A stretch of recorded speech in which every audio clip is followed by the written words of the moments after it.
নমস্কার বন্ধুরা, সকলকে আমার চ্যানেলে স্বাগত। রাজ্যের সমস্ত ধরনের সরকার প্রসূত primary school, high school, SSK, MSK এবং মাদ্রাসার সকল শিক্ষক, শিক্ষিকা এবং শিক্ষাকর্মীদের জন্য পশ্চিমবঙ্গ রাজ্য সরকারের তরফ থেকে একটি অত্যন্ত গুরুত্বপূর্ণ অর্ডার জারি করা হয়েছে। কী সেই অর্ডারে কী কী বলা হয়েছে সকল কিছু আজকের ভিডিওতে বিস্তারিতভাবে আলোচনা করব।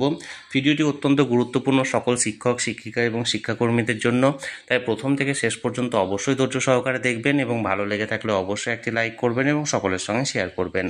আর সেই সাথে এই চ্যানেলে যদি প্রথমবার হয়ে থাকেন এই রকমের ইনফরমেটিভ ভিডিও আরও দেখার জন্য, যারা এখনও পর্যন্ত এই চ্যানেলটিকে সাবস্ক্রাইব করেননি তারা অবশ্যই চ্যানেলটিকে সাবস্ক্রাইব করে নিতে ভুলবেন না। তাহলে চলুন আমরা বিস্তারিত দেখে নিই। দেখুন, এটি একটি নামী সংবাদপত্রের প্রতিবেদনের অংশ। এখানে বলা হয়েছে 5 দিন কলকাতা জুড়ে তাপপ্রবাহের সতর্কতা, সোমবার থেকেই ছুটি স্কুল। কি বলা হয়েছে দেখুন, নিজস্ব প্রতিনিধি কলকাতা। আপাতত গরমের হাত থেকে নিস্তার নেই। দক্ষিণবঙ্গ জুড়ে তাপপ্রবাহের পরিস্থিতি অব্যাহত থাকবে, বরং তাপমাত্রা আরও বাড়তে পারে। কাল, অর্থাৎ এটা গতকালকের খবর, শুক্রবার থেকে রবিবার পর্যন্ত দক্ষিণবঙ্গের 8টি জেলায় অতি তীব্র তাপপ্রবাহের সতর্কবার্তা জারি করেছে আবহাওয়া দপ্তর। গরমের এই দাপট থেকে রেহাই পাবে না কলকাতাও। এই অবস্থায় স্কুলগুলিতে গরমের ছুটি 6 মে থেকে এগিয়ে 22 এপ্রিল থেকে চালু করার সিদ্ধান্ত নিয়েছে সরকার। বেসরকারি স্কুলগুলিকেও তা মানার জন্য অনুরোধ করা হচ্ছে বলে নবান্ন সূত্রে খবর। এদিকে হিমালয় সংলগ্ন উত্তরবঙ্গের 5টি জেলায় আগামী রবিবার পর্যন্ত ঝড় বৃষ্টি চলবে বলে জানানো হয়েছে। শুক্রবার রাজ্যে প্রথম দফার ভোট গ্রহণ হবে আলিপুরদুয়ার, কোচবিহার ও জলপাইগুড়ি কেন্দ্রে। এই 3 এলাকাতে ওই দিন বৃষ্টির সঙ্গে ঘন্টায় 30 থেকে 40 কিলোমিটার গতিতে ঝোড়ো হাওয়া বইতে পারে বলে পূর্বাভাস দিয়েছে আবহাওয়া দপ্তর।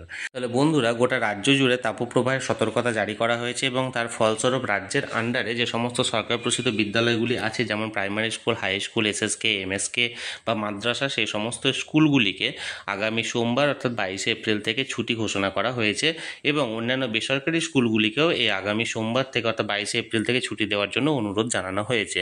যে অর্ডারটি এখানে বা যে ইনফরমেশনটি এখানে দেওয়া হয়েছিল সেটি সরাসরি আমি আপনাদের সঙ্গে শেয়ার করলাম। এই নিয়ে যদি আপনাদের কোনো মতামত বা কোনো প্রশ্ন থাকে অবশ্যই কমেন্ট করে জানাতে পারেন। আর ভিডিওটি ভালো লেগে থাকলে অবশ্যই একটি লাইক করুন এবং সকলের সঙ্গে শেয়ার করুন। আর সেই সাথে এই চ্যানেলে যদি প্রথমবার হয়ে থাকেন এই রকমের ইনফরমেটিভ ভিডিও আরও দেখার জন্য, যারা এখনও পর্যন্ত এই চ্যানেলটিকে সাবস্ক্রাইব করেনি তারা অবশ্যই চ্যানেলটিকে সাবস্ক্রাইব করে রাখুন।